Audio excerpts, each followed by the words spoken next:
தேவ பிள்ளைங்க, சில நேரத்தில் கர்த்தர் நம்மை அழைக்கும் பொழுது, கர்த்தர் நம்மை விரும்பும் பொழுது, அநேக நேரத்தில் நம்முடைய குறைகளை சொல்லி தேவனை விட்டு பின்வாங்கி போகிறோம். பின்வாங்காதீங்க.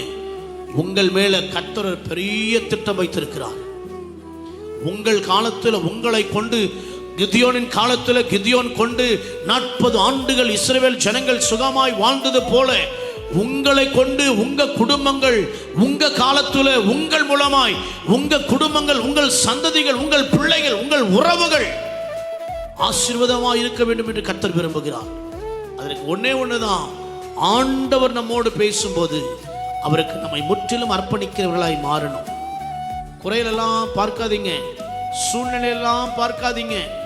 நீங்க கடைசியில் இருக்கிற என்னால் கணக்கில் இல்லை, என்னால் ஒதுக்கி இருக்கிறாங்க, எனக்கு என்ன உதவி இருக்கு, எனக்கு என்ன அற்புதம் நடந்திருக்கு, என் நிலை என்ன பார்க்காதீங்க.